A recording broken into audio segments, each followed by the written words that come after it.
Assalamualaikum warahmatullahi wabarakatuh.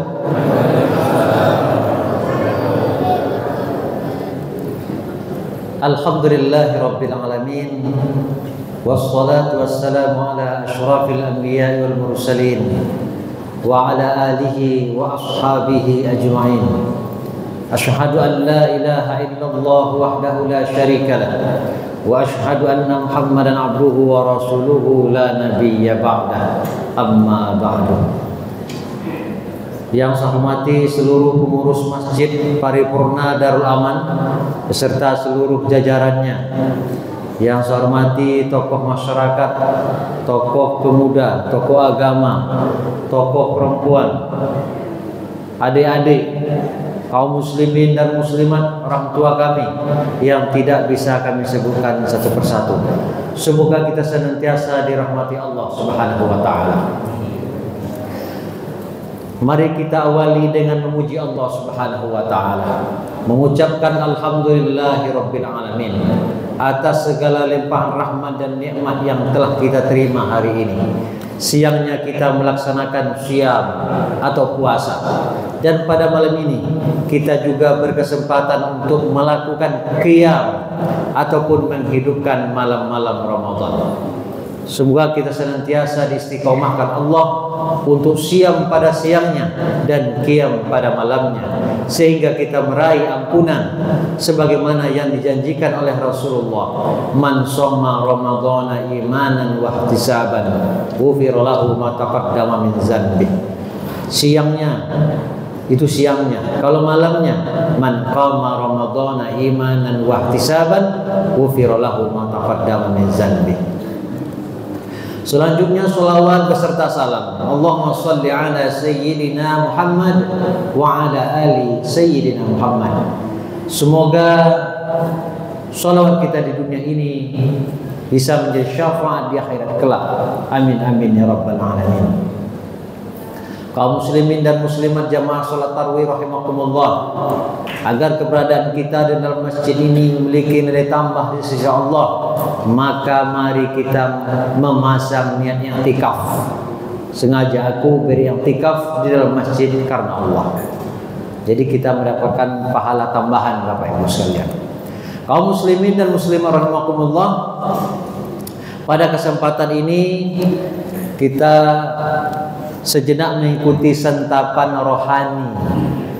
Kalau tadi sore kan sudah santapan jasmani, ada dengan lontong, sate, soto dan lain-lain. Sedangkan pada kesempatan ini adalah santapan rohani.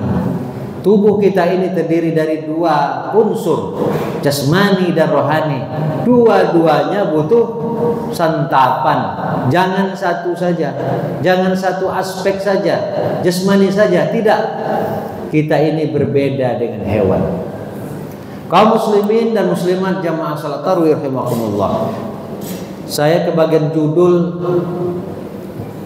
yaitu akhlak menyikapi khilafiyah atau ikhtilafiyah.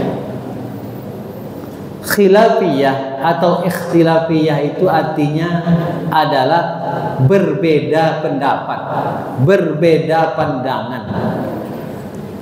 Memang ikhtilaf itu Bapak Ibu sekalian identik dengan persoalan-persoalan agama. Tapi sebenarnya bukan hanya persoalan agama saja.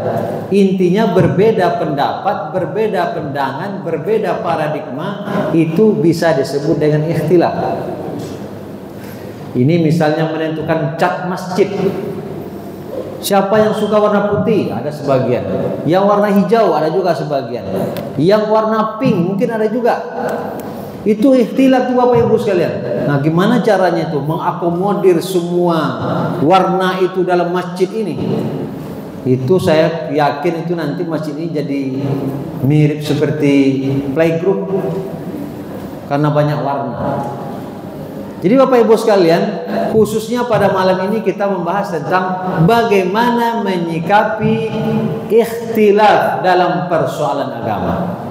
Sebelum kita masuk kepada bagaimana cara menyikapi perbedaan pendapat itu, kita harus tahu dulu Apa penyebabnya? Kok berbeda pendapat para ahli agama ini?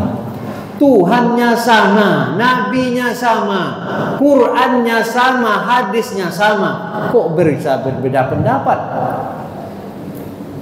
Bapak Ibu yang saya hormati, yang berbeda itu sebenarnya adalah furu'iyah saja, bukan usuliyah. Atau bahasa lainnya, yang berbeda itu bukan syariat, tapi fikih saja yang berbeda itu. Apa perbedaan syariat dengan fikih itu Bapak Ibu sekalian? Kalau syariat adalah ketentuan-ketentuan Allah yang terdapat dalam Al-Quran maupun hadis. Jadi hadis itu juga sebenarnya ketentuan Allah. Karena Nabi itu tidak pernah ngomong sesuai dengan hawa nafsunya. Wa ma yantiqu anil hawa in huwa illa wahyu yuha. Jadi ketentuan-ketentuan yang terdapat dalam Al-Quran dan hadis, baik itu berupa perintah ataupun itu berupa larangan, itulah syariat. Kalau fikih apa? Fikih itu adalah hasil pemahaman ulama ketika berusaha memahami syariat. Bahasa lainnya Bapak Ibu sekalian, ini agak jelimet ini pembahasan kita malam ini. Syariat itu adalah titah Allah. Sedangkan fikih itu adalah pendapat manusia yang dipengaruhi oleh kadang-kadang situasi dan kondisi di mana ulama mazhab itu hidup dan tinggal untuk mendekatkan pemahaman lagi. Salat itu adalah, salat 5 waktu itu adalah syariat Bapak Ibu sekalian. Syariat itu salah satu cirinya adalah tidak ada perbedaan pendapat. Ada enggak ulama yang mengatakan bahwa sholat 5 waktu itu tak wajib? Tidak ada. Adakah ulama yang mengatakan bahwa zuhur itu dulunya 4 rakaat sekarang diganti, direvisi menjadi 2 rakaat? Tidak ada. Adakah ulama yang mengatakan sholat subuh dulu 2 rakaat sekarang diganti menjadi 4 sekarang senam pagi? Tidak ada. Jadi syariat itu adalah statis, tidak ada perbedaan pendapat di situ. Sedangkan fikih itu Bapak Ibu sekalian adalah hasil pemahaman ulama dalam memahami syariat. Contoh sholat tadi. Ketika ulama memahami sholat, syariat sholat, maka Bapak Ibu sekalian, mulai dari angkat takbir itu sudah berbeda pendapat ulama itu. Angkat takbir itu sejajar setinggi apa Bapak Ibu sekalian? Apakah sejajar kepala, sejajar telinga, sejajar bahu, atau pakai tenaga dalam? Allahu Akbar. Ini persoalan fikih saja Bapak Ibu sekalian. Ini tak prinsip ini. Yang rukun itu adalah Allahu Akbarnya. Takbiratul ihram itu adalah mengucapkan Allahu Akbarnya, bukan mengangkat tangan. Kalaupun tak diangkat tangannya ketika takbiratul ihram, sholatnya sah. Tapi kalau hanya mengangkat tangan, tidak mengucapkan Allahu Akbar, sholatnya tak sah. Kenapa? Rukunnya tinggal. Itu baru angkat tangan itu. Belum lagi niat. Apakah niat itu boleh ditelafuzkan? Usolli fardhal isya'i 4 raka'atin ma'muman lillahi ta'ala. Ada yang mengatakan tak boleh, ada juga yang mengatakan boleh. Karena talafuz itu adalah membantu hati. Berikutnya sedekap. Ada yang setinggi ini, ada yang seperut, ada yang kiri seperti ini. Pernah lihat Bapak Ibu? Ada yang tidak bersedekap sama sekali. Di antaranya itu adalah mazhab Maliki. Itu tidak pakai sedekap. Di tanah suci itu banyak ragam orang sholat. Itu juga tidak prinsip Bapak Ibu sekalian. Sesuatu yang tidak prinsip itu jangan dijadikan sebagai alasan perpecahan. belum lagi Fatihah. Pokoknya banyak Bapak Ibu sekalian, sampai salam nanti itu semuanya terjadi ikhtilaf di kalangan ulama. Apakah basmalah itu bagian dari ayat Al-Fatihah? Kenapa disirkan? Kenapa dijaharkan? Itu tak cukup ngaji semalam ini Bapak Ibu sekalian. Saya dikasih waktu cuma 15 menit. Ini sudah dibesar-besar. Jadi intinya Bapak Ibu sekalian, semua itu sebenarnya perbedaan kita itu adalah persoalan furu'iyah saja, cabang bahasa kitanya, bukan persoalan pokok, bukan persoalan prinsip. Maka ketika itu bukan perbedaan prinsip, maka jangan jadikan hal itu menjadi alasan untuk kita berpecah belah. Bapak Ibu yang saya hormati, apa penyebabnya kita ini berbeda pendapat? Kenapa mereka ulama-ulama itu berbeda pendapat? Padahal Tuhannya sama, nabinya sama, kitab Al-Qur'annya sama, kitab hadis pun sama. Jawabannya adalah Bapak Ibu sekalian, yang pertama, karena berbedanya ulama dalam memahami sebuah ayat. Qur'annya sama Bapak Ibu sekalian, pemahamannya yang berbeda. Apa contohnya? Itu ayat Bapak Ibu sekalian, misalnya wal mutallaqatu yatarabbasna bi anfusihinna thalathata quru. Jadi perempuan yang ditalak oleh suaminya, kemudian perempuan tersebut masih normal haidnya, belum menopaus, maka iddahnya adalah thalathata quru. Di situ redaksi ayatnya.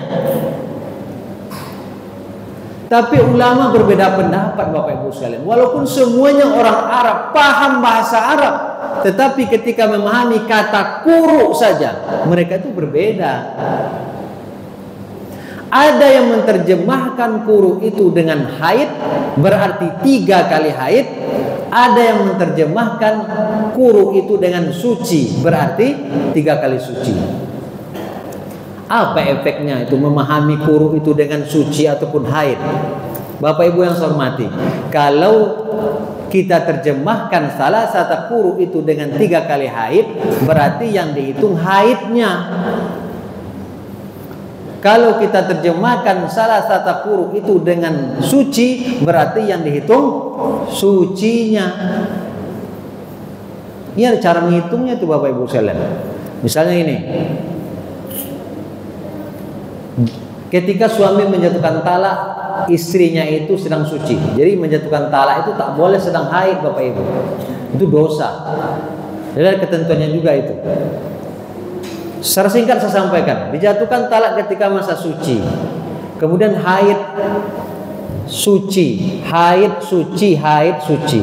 Kalau haid berarti itunya sini, haid 1, haid 2, haid 3, baru habis di sini. Kalau 3 kali suci berarti suci yang dihitung. Ketika tadi dijatuhkan talak pada masa suci, kemudian haid, maka suci yang dihitung suci 1, suci 2, suci 3. Jadi lebih lama masa iddah ketika kita memaknai, menginterpretasikan kata quru tadi dengan suci. Ya, ayatnya sama, pemahaman yang berbeda. Mazhab Syafi'i menerjemahkan quru itu dengan suci, berarti 3 kali suci. Itu diantaranya Bapak Ibu sekalian. Berikutnya apalagi yang membuat ataupun menjadi faktor perbedaan pendapat di kalangan ulama?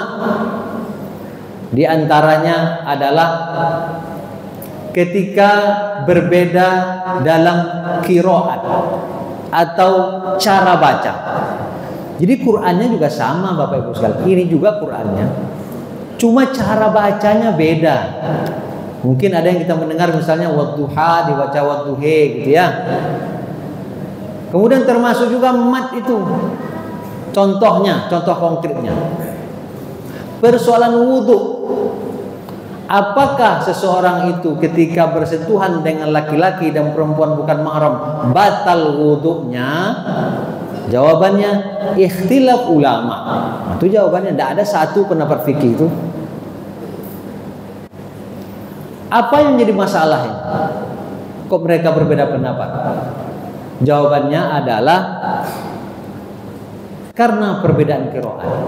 Ada ayat yang mengatakan aula mastumun nisa, panjang. Yang satu lagi pendek, aula mastumun nisa.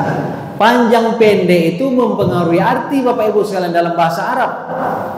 Amin, kabulkanlah. Amin, itu beda lagi artinya. Orang yang amanah, orang yang dapat dipercaya. Amin, apa artinya itu? Berimanlah. Ini Darul Aman, ini kampung keamanan. Ada juga kaitannya dengan itu. Termasuk juga kata la mastumun nisa, panjang. Sewazan dengan fa'ala, yufa'ilu. Nah, ini bahasa sorab pula nih. Sulasi mazid satu huruf, bab kedua. Musyarakah faedahnya. La mastumun nisa diartikan dengan saling menyentuh. Kalau la mastumun nisa hanya menyentuh saja. Satu aktif, satu pasif. Itu la mastum. Sama dengan ini Bapak Ibu sekalian. Doroba memukul, doroba saling memukul. Sewazan dengan fa'ala. Lil musyarakah binanya dalam ilmu sharaf. Begitu juga lamasa, sentuhan biasa itu dianggap batal. Tapi kalau lamasa itu dianggap saling bersentuhan. Ini bahasa majaz daripada hubungan suami istri. Ketika dia membaca la mastumun nisa dengan panjang lanya, berarti dia terjemahkan yang membatalkan wudhu itu adalah kalau hubungan suami istri. Kalau sentuhan biasa tidak. Tapi kalau dibaca pendek la mastumun nisa, itu Bapak Ibu sekalian sentuhan tak sengaja pun itu dianggap batal. Qurannya sama, cara bacanya beda. Panjang pendek pun ternyata mempengaruhi arti. Itu yang kedua Bapak Ibu sekalian. Penyebab berikutnya. Ini banyak penyebabnya Bapak Ibu sekalian. Satu lagi. Penyebab berikutnya adalah karena multi interpretasi juga di dalam memahami ayat Al-Quran. Contoh, wudhu itu Bapak Ibu sekalian disebutkan bahwa kalau kita wudhu, wagsilu wujuhakum wa aydiyakum ilal marafiq, sampai sini. Kalau wudhu itu basuhnya dari sini sampai siku. Disebutkan di situ wa aydiyakum ilal marafiq. Tetapi ketika tayamum Bapak Ibu sekalian itu tidak disebutkan ilal marafiqnya, hanya wa aydiyakum minhu saja, tidak disebutkan.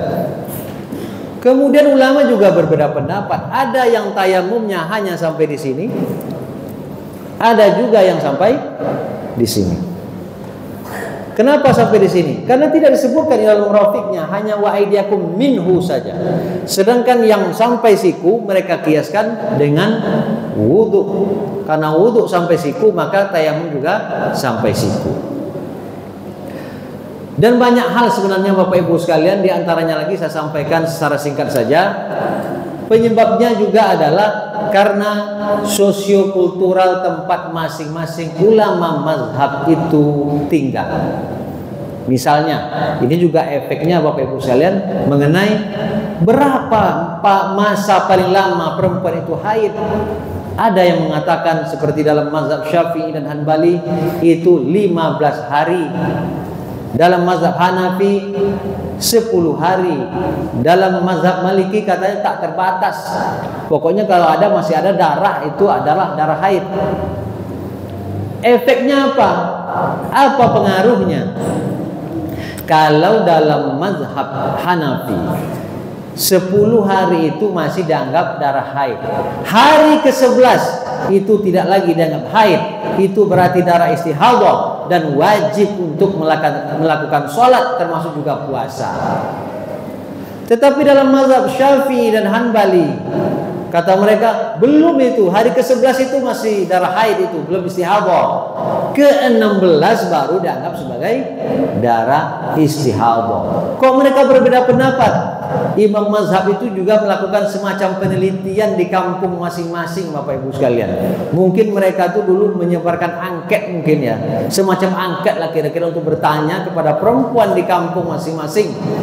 Berapa kali paling lama haidnya? Kemudian mereka simpulkan seperti itu.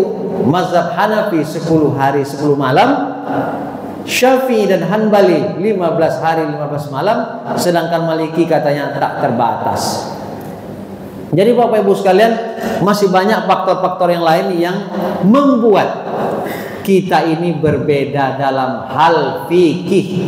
Itu baru dalam hal fikih Bapak Ibu sekalian. Belum dari dalam hal akidah. Nanti akidah itu juga banyak mazhabnya. Ada Qadariyah, ada Jabariyah, ada Mu'tazilah dan lain sebagainya. Tetapi Bapak Ibu sekalian, intinya adalah bagaimana akhlak kita dalam menyikapi perbedaan pendapat seperti ini. Yang pertama Bapak Ibu sekalian adalah caranya dengan banyak belajar, banyak diskusi, sehingga tidak hanya pandangan yang lama yang selama ini kita tahu, yang kita pegang, sehingga menjadikan kita menjadi orang yang ta'assub ataupun fanatik. Kita tidak bisa menerima sesuatu yang berbeda dari selama ini yang kita pahami, sehingga kita itu mudah untuk mengecam. Jadi Bapak Ibu sekalian, tambah lagi literasi, tambah lagi bacaan, sering diskusi dengan orang yang berbeda pendapat, bukan hanya dengan sependapat saja. Jadi ketika stock of knowledge kita itu terbatas Bapak Ibu sekalian, maka disitulah kadang-kadang kita tuh mudah menyalahkan orang yang berbeda dengan kita. Berikutnya adalah tasamuh, ataupun bahasa kitanya adalah toleransi. Perbedaan yang saya sampaikan tadi Bapak Ibu sekalian, ini tidak akan selesai sampai hari kiamat. Maka akhlak kita adalah dengan cara toleransi. Kita menghargai pendapat yang berbeda tersebut. Ulama kita sudah mengajarkan, nata'awanu ala mattafaqna. Mari kita saling tolong menolong atas sesuatu yang kita sepakati. Wa tasamahu ala makhtalafna. Kemudian marilah kita saling bertoleransi atas segala apapun yang terjadi perbedaan di antara kita. Itu kan Bapak Ibu sekalian, di media sosial itu luar biasa. Kadang-kadang ustaznya tidak sependapat, itu dikecam, ditahzir. Padahal itu hanya perbedaan furu'iyah saja Bapak Ibu sekalian. Sedangkan yang ketiga caranya adalah dahulukan akhlak daripada fikih. Akhlak itu nilainya universal, dari barat sampai timur semuanya sama. Sedangkan fikih itu adalah coraknya ikhtilaf. Dulu ada ceritanya Bapak Ibu sekalian, di Mesir itu, di masjid itu bentrok, hampir terjadi bentrok fisik Bapak Ibu sekalian, antara jamaah yang mau sholat 8 rakaat dengan 20. Mau bentrok dalam masjid itu Bapak Ibu sekalian. Kemudian datang seorang ulama, kenapa kalian ribut-ribut ini? Masing-masing kelompok itu mengatakan pendapatnya yang benar. Kata ulama tadi, sholat tarawih itu apa hukumnya? Sunnah, kata jemaah. Kalau bertengkar apalagi dalam masjidnya, apa hukumnya ini? Itu jelas haram. Berarti dahulukan akhlak dibandingkan dengan fikih. Karena akhlak itu nilainya adalah universal, sedangkan fikih itu adalah partikular. Semoga ada manfaatnya bagi kita semua. Wabillahi taufiq wal hidayah. Wassalamualaikum warahmatullahi wabarakatuh. Terima kasih, kita coba kepada Ustaz. Love you.